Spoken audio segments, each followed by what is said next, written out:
Hi friends, आज मैं आप लोगों को टेंस के बारे में बताने जा रहा हूँ कि टेंस कहते किसे हैं, व्हाट इज टेंस, टेंस क्या है, टेंस कितने प्रकार के होते हैं। और मैं शुरू से स्टार्ट करने जा रहा हूँ। ये मेरा टेंस का पार्ट 1 वीडियो है, फर्स्ट वीडियो है। मेरे वीडियो को ज्यादा से ज्यादा आप लोग सब्सक्राइब करें।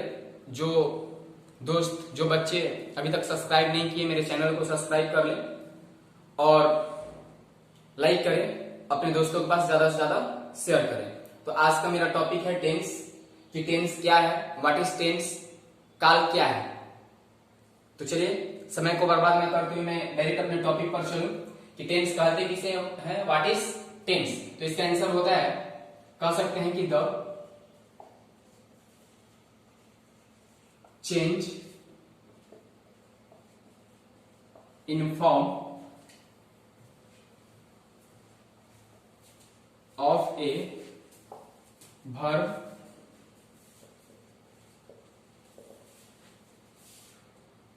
according to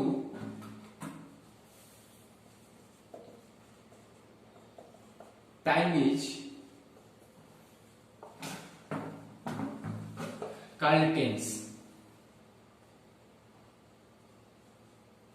The change in form of a verb according to time is called tense. मतलब कह सकते हैं कि समय के अनुसार क्रिया में हुए बदलाव को हम क्या कहते हैं, काल कहते हैं। समय के अनुसार क्रिया में हुए बदलाव को हम क्या कहते हैं, काल कहते हैं। जो काल होते हैं, जो टेंस होते हैं, कह सकते हैं कि दूसरा क्वेश्चन हमारा बन सकता है कि काल कितने प्रकार के होते हैं, टेंस कितने प्रकार के होते हैं। तो क्वेश्चन बन सकता है हमारा, हाउ मेनी काइंड्स ऑफ क्या टेंस, काल कितने प्रकार के होते हैं, टेंस कितने प्रकार के होते हैं। तो आंसर होगा हमारा, there are 3 kinds of tense. There are 3 kinds of, sorry यहां पे आर छूटा है, there are 3 kinds of tense. मतलब काल जो होता है वो कितने प्रकार के होते हैं, 3 प्रकार के होते हैं। कौन कौन होते हैं देखते हैं। पहला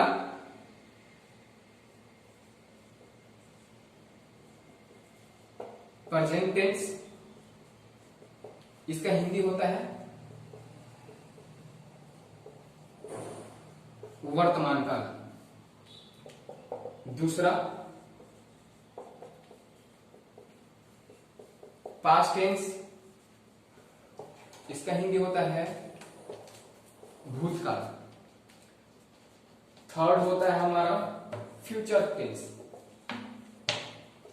फ्यूचर टेंस, इसका हिंदी होता है हमारा भविष्यत काल। तो चलिए इसको समझते हैं कि जो टेंस होता है, व्हाट इज टेंस, टेंस क्या है। हमने बताया है कि डिफिनेशन भी लिखा है, the change in form of a verb according to time is called tense. मतलब समय के अनुसार, समय के अनुसार क्रिया में हुए बदलाव को, क्रिया में हुए बदलाव को हम क्या कहते हैं, टेंस कहते हैं।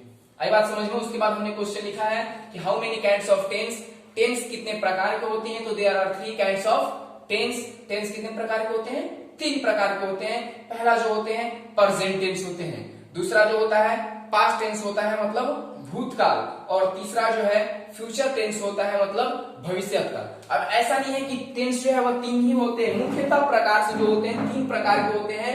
लेकिन प्रेजेंट टेंस, अब प्रेजेंट टेंस के भी क्या होते हैं, प्रकार होते हैं। How many kinds of present tense, मतलब वर्तमान काल कितने प्रकार के होते हैं। तो वर्तमान काल 4 प्रकार के होते हैं। अब यहां पर आता है कि वर्तमान काल तो हो गया हमारा 4 होते हैं। वर्तमान काल कह सकते हैं कि प्रेजेंट टेंस, भाई प्रेजेंट टेंस के कितने पुत्र हैं। तो प्रेजेंट टेंस के 4 पुत्र हैं। समझने के लिए कह सकते हैं प्रेजेंट टेंस कितने प्रकार के होते हैं, 4 प्रकार के होते हैं। अब पास्ट टेंस कितने प्रकार के होते हैं, तो पास्ट टेंस भी कितने प्रकार के होते हैं, तो 4 प्रकार के होते हैं। फ्यूचर टेंस कितने प्रकार के होते हैं, तो ये भी क्या होते हैं, 4 ही प्रकार के होते हैं। तो चलिए बारी बारी से देखते हैं कि प्रेजेंट टेंस कितने प्रकार के होते हैं और प्रेजेंट टेंस का पहचान, प्रेजेंट टेंस कितने प्रकार के होते हैं और उसके पहले प्रकार को किस प्रकार से स्ट्रक्चर लिखा जाता है और समझा जाता है। हाँ तो बच्चों, जिस प्रकार से हमने जाना था कि जो टेंस होते हैं वो 3 प्रकार के होते हैं, प्रेजेंट टेंस, पास्ट टेंस और फ्यूचर टेंस। अब क्या है कि प्रेजेंट टेंस के भी 4 प्रकार होते हैं। प्रेजेंट टेंस कितने प्रकार के होते हैं, how many kinds of present tense, तो there are 4 kinds of present tense, मतलब प्रेजेंट टेंस भी 4 प्रकार के होते हैं। मेरे वीडियो को अंत तक देखिएगा, जरूरी है कि टेंस का जितना भी आपको दिक्कत होगा टेंस को पढ़ने में समझने में, वह अंत तक देखिएगा तो आपका क्लियर हो जाएगा। तो चलिए चलते हैं कि पहला जो है प्रेजेंट इंडेफिनिट टेंस, मतलब दूसरा है प्रेजेंट कंटीन्यूअस टेंस और तीसरा है प्रेजेंट परफेक्ट टेंस और चौथा है प्रेजेंट परफेक्ट कंटीन्यूअस टेंस। मतलब मैंने बताया कि how many kinds of present tense, present tense कितने प्रकार के होते हैं, तो there are 4 kinds of present tense. Present tense 4 प्रकार के होते हैं। पहला जो होता है प्रेजेंट इंडेफिनिट टेंस, दूसरा जो होता है प्रेजेंट कंटीन्यूअस टेंस, तीसरा जो होता है present perfect continuous tense, sorry तीसरा जो होता है प्रेजेंट परफेक्ट टेंस होता है, यहाँ पर प्रेजेंट परफेक्ट टेंस होगा, मिस्टेक हुआ था। और चौथा जो होता है प्रेजेंट परफेक्ट कंटीन्यूअस टेंस, यहाँ पर हम मिस्टेक कर दिए हैं, यहाँ पर दोनों टेंस एक ही लिख देते हैं, तो यहाँ पर हो जाएगा प्रेजेंट परफेक्ट टेंस। तो चलिए अब चलते हैं कि प्रेजेंट इंडेफिनिट टेंस को किस प्रकार से बनाया जाता है और इसका क्या आइडेंटिटी होता है, क्या पहचान होता है। तो चलिए डायरेक्टली चलते हैं हम प्रेजेंट इंडेफिनिट टेंस के ऊपर। प्रेजेंट इंडेफिनिट टेंस के ऊपर चलते हैं। तो प्रेजेंट इंडेफिनिट टेंस का जो पहचान होता है, हमारा जो पहचान होता है, तो जिस हिंदी वाक्य के क्रिया के अंत में ता है, ती है, ते हैं इत्यादि शब्द लगा रहता है। जिस हिंदी, मैंने ज्यादा नहीं लिखा है, आप लिख सकते हैं कि प्रेजेंट इंडेफिनिट टेंस का जो पहचान होता है वह होता है कि जिस हिंदी वाक्य के क्रिया के अंत में, जिस हिंदी वाक्य के क्रिया के अंत में ता है, ती है, ते है इत्यादि शब्द लगा रहता है, उसे हम प्रेजेंट इंडेफिनिट टेंस के रूप में पहचानते हैं। बात समझ में आई। इसका बनाने का जो नियम होता है, स्ट्रक्चर होता है STRUCTURE, स्ट्रक्चर मतलब बनाने का नियम। तो इसका बनाने का नियम हम देखते हैं अफर्मेटिव सेंटेंस में। अफर्मेटिव सेंटेंस में यहाँ पर शॉर्ट का मतलब आप समझ लीजिएगा, अफर्मेटिव सेंटेंस जिसका हिंदी होता है सकारात्मक वाक्य। इसका बनाने का जो नियम होता है वह क्या होता है, अफर्मेटिव सेंटेंस में सबसे पहले हम किसका प्रयोग करते हैं, सब्जेक्ट का प्रयोग करते हैं। सब्जेक्ट का मतलब समझते हैं कर्ता, सब्जेक्ट का हिंदी होता है कर्ता। सब्जेक्ट प्लस किसका प्रयोग करते हैं, वर्ब वन में हम क्या लगाते हैं, verb one plus verb one के साथ हम एस या ईएस जोड़ते हैं। वर्ब वन मतलब क्रिया में हम क्या जोड़ते हैं, एस या ईएस जोड़ते हैं। कब जोड़ते हैं ये आपको हम बताएंगे, लेकिन हम प्रेजेंट इंडेफिनिट टेंस में किसका प्रयोग करते हैं, वर्ब वन का प्रयोग करते हैं, प्लस क्या हो जाएगा, ऑब्जेक्ट हो जाएगा। मतलब इसका बनाने का नियम क्या है कि subject plus verb one, subject plus verb one और वर्ब वन में हम एस या ईएस जोड़ते हैं प्लस ऑब्जेक्ट। जैसे में है हमारा कि मैं क्रिकेट खेलता हूं, मैं क्रिकेट खेलता हूं। आप डायरेक्ट लिखिए ना कि subject plus verb one plus object. मैं आपको बता दूंगा कब हम एस जोड़ते हैं और कब ईएस जोड़ते हैं। Subject plus verb one plus object. मैं क्रिकेट खेलता हूं तो सब्जेक्ट हमारा क्या है, हुआ है आई। उसके बाद रूल कहता है वर्ब, वर्ब हमारा क्या है प्ले। वर्ब को कैसे पहचानेंगे, तो हमारा तो पहचान तो है ही कि जिस हिंदी वाक्य के क्रिया के अंत में ता है, ती है, ते है इत्यादि शब्द लगा रहता है उसे हम प्रेजेंट इंडेफिनिट टेंस के रूप में पहचानते हैं। तो शॉर्ट ट्रिक से हम समझ सकते हैं कि जिस प्रेजेंट इंडेफिनिट टेंस के लिए कि जिसमें ता, ते, ती लगा रहेगा उसी को हम क्या समझ लेंगे, वर्ब समझ लेंगे। तो सब्जेक्ट प्लस वर्ब और हमारा ऑब्जेक्ट क्या है क्रिकेट है, तो क्या हो जाएगा CRICKET। अब हम बताते हैं कि इसमें हम क्या करते हैं कि एस या ईएस का भी प्रयोग करते हैं। तो कब हम एस या ईएस लगाते हैं, चलिए वो भी देखते हैं। स्ट्रक्चर नोट कर लीजिएगा, आगे मैं बता रहा हूं आपको कि किसमें हम एस और ईएस लगाते हैं। अब देखिए मैंने यहाँ पे बताया कि subject plus verb one plus object, मैं क्रिकेट खेलता हूँ, आई प्ले क्रिकेट, इतना ही से हमारा प्रेजेंट इंडेफिनिट टेंस का अफर्मेटिव हद नहीं होता है। एक और होता है कि हम उसके वर्ब में एस या ईएस भी लगाते हैं। प्रेजेंट इंडेफिनिट टेंस के वर्ब में हम क्या लगाते हैं, एस या ईएस भी लगाते हैं। तो कब हम एस या ईएस लगाते हैं वह बताते हैं। तो नोट कीजिएगा, आप नोट में आप नोट कर सकते हैं, नोट में लिखिएगा कि जब कर्ता यानी सब्जेक्ट थर्ड पर्सन के सिंगुलर में रहे, जब कर्ता यानी सब्जेक्ट थर्ड पर्सन के सिंगुलर में रहे, ब्रैकेट में करके आप समझने के लिए लिख सकते हैं ही, सी, इट तथा कोई एक नाम रहे तो उसके वर्ब में हम एस या ईएस जोड़ते हैं। उसके वर्ब में क्या जोड़ते हैं, एस या ईएस जोड़ते हैं। किसके साथ, तो सिंपल में समझिएगा ही, सी, इट तथा कोई एक नाम के साथ। लेकिन अब सवाल यह उठता है बच्चों मेरे दोस्त कि कब एस लगाते हैं और कब ईएस लगाते हैं। तो सिंपल सॉल्यूशन है कि जब किसी वर्ब का लास्ट वाला अक्षर, जब किसी वर्ब का लास्ट वाला अक्षर भावेल हो तो उसमें हम क्या जोड़ते हैं, ईएस जोड़ते हैं। और जब किसी वर्ब का लास्ट वाला अक्षर कॉन्सोनेंट हो तो उसमें हम सिर्फ क्या जोड़ते हैं, एस जोड़ते हैं। लेकिन रूल यह कहता है कि कब एस या ईएस जोड़ते हैं, तो जब हमारा सब्जेक्ट थर्ड पर्सन का सिंगुलर में रहेगा तभी एस या ईएस लगाएंगे, अन्यथा हम वर्ब में एस या ईएस नहीं लगाएंगे। जब हमारा सब्जेक्ट फर्स्ट पर्सन का सिंगुलर या प्लूरल हो, या सेकंड पर्सन का सिंगुलर या प्लूरल हो, या थर्ड पर्सन का प्लूरल हो, तो हम एस या ईएस नहीं लगाएंगे। कब लगाएंगे, जब थर्ड पर्सन का सिंगुलर नंबर करता रहेगा, ही, सी, इट तथा कोई एक नाम रहेगा, तभी हम वर्ब के साथ एस या ईएस लगाएंगे। तो कब एस लगाएंगे और कब ईएस लगाएंगे, तो जब वर्ब का लास्ट वाला अक्षर भावेल होगा तो ईएस, कॉन्सोनेंट होगा तो एस। चलिए इस प्रकार की एक एग्जांपल देखते हैं। तो हो जाएगा यहाँ पे कि राम घर जाता है, बन जाएगा हमारा सब्जेक्ट क्या है, राम।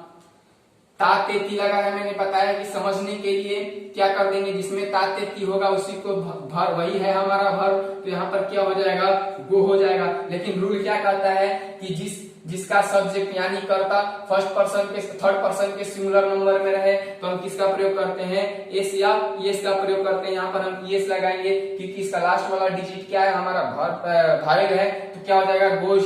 और यहाँ पर क्या हो जाएगा, टू हाउस। आई बात समझ में। यहाँ पर मैंने एस या ईएस नहीं लगाया है। तीसरा एग्जाम्पल हम देख सकते हैं कि वे लोग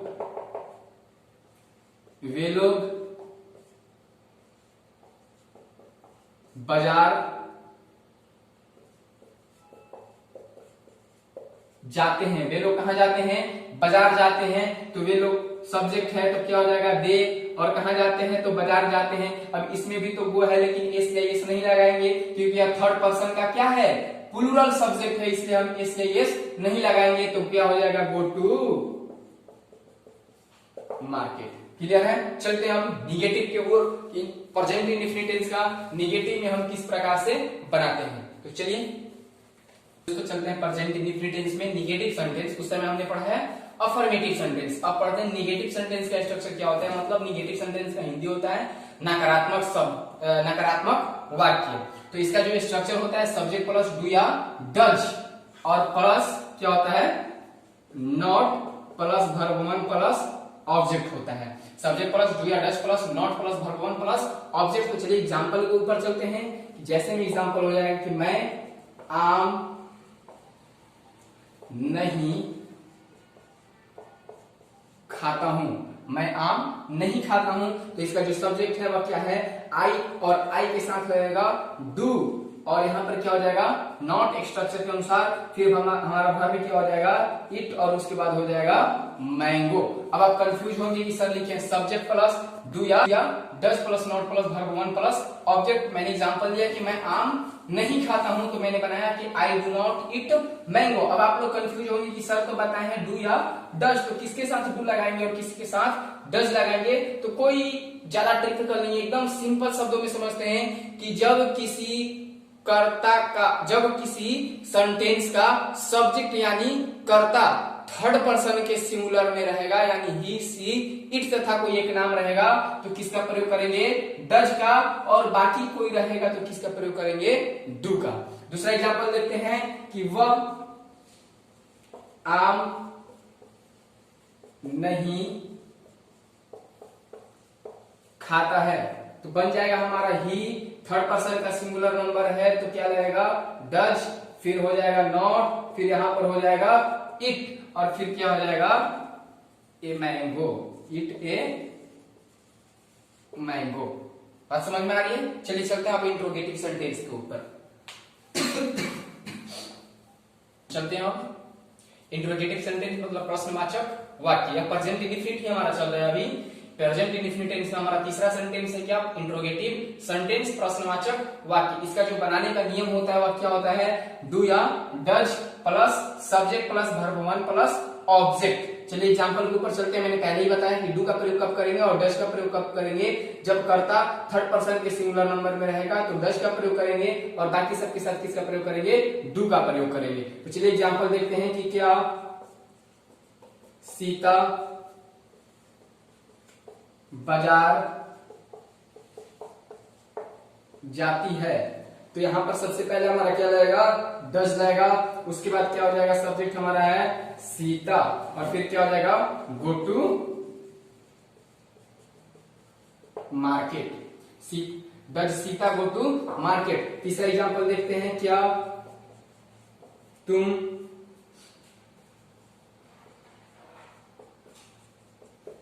खेलते हो, तो क्या हो जाएगा यहाँ पर सबसे पहले डू, सब्जेक्ट क्या है हमारा यू, उसके बाद क्या हो जाएगा, वर्ब हमारा क्या है play.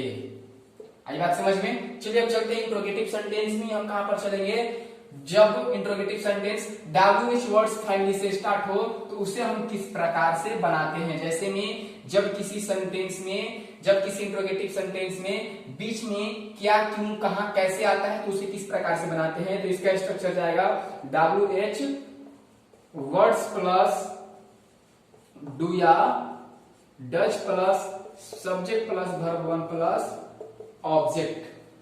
WH words plus do या does plus subject plus verb one plus object. तो इसमें हम देखते हैं एग्जांपल इसका, तो क्या हो जाएगा, तुम क्या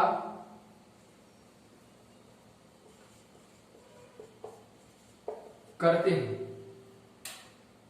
दूसरा एग्जांपल लिख देते हैं, राम कहां जाता है। उस समय मैंने पढ़ा है इंट्रोगेटिव सेंटेंस में जब किसी सेंटेंस के शुरू में क्या लगा रहता है, सिर्फ और सिर्फ वन लिखकर क्या लगा रहता है, क्या लगा रहता है। तो उसके लिए मैंने स्ट्रक्चर लिखा था कि डू या does plus subject plus verb one plus object. ठीक है। अब यहां पर मैंने बताया आपको कि जब किसी सेंटेंस में, इंट्रोगेटिव सेंटेंस में क्या, क्यों, कहां, कैसे लगा रहता है, तो उसके लिए मैंने स्ट्रक्चर लिखा है WH वर्ड्स प्लस डू या does plus subject plus verb one plus object. अब आप लोग यहाँ पे समझते होंगे कि WH वर्ड्स का मतलब क्या होता है, तो मैं बता दूं WH वर्ड्स का मतलब होता है व्हाट, वेयर, हाउ, वेन। ठीक है, व्हाट, वेयर, वेन, इटीसी। अब इतना ना लिखकर हम डायरेक्टली शॉर्ट नेम में लिखे हैं WH वर्ड्स। बात समझ में आ रही है। तो तुम क्या करते हो, तो सबसे पहले है स्ट्रक्चर में हमारा WH वर्ड्स क्या क्या क्या होता है, व्हाट होता है, स्ट्रक्चर के अनुसार यहाँ पे डू या डज। तो सब्जेक्ट हमारा क्या है, थर्ड पर्सन के सिंगुलर नंबर में नहीं है तो डज लगाएंगे। क्या है, सेकेंड पर्सन के सिंगुलर में है या प्लूरल में है, तुम क्या करते हो, तो सिंगुलर है तो कह सकते हैं यहाँ पर क्या हो जाएगा, डू लगेगा। तुम क्या करते हो, सेकंड पर्सन के सिंगुलर में है। उसके बाद सब्जेक्ट हमारा क्या है, यू, और फिर क्या हो जाएगा, do. What do you do. Ram कहाँ जाता है, कहाँ का क्या होता है, वेयर होता है। इसके बाद हम यहाँ पर किसका प्रयोग करेंगे, डज का प्रयोग करेंगे, क्योंकि जो हमारा सब्जेक्ट है थर्ड पर्सन के सिंगुलर नंबर में है। तो यहाँ पर क्या हो जाएगा, वेयर डज, वेयर डज, फिर क्या हो जाएगा, राम, और फिर क्या हो जाएगा, गो।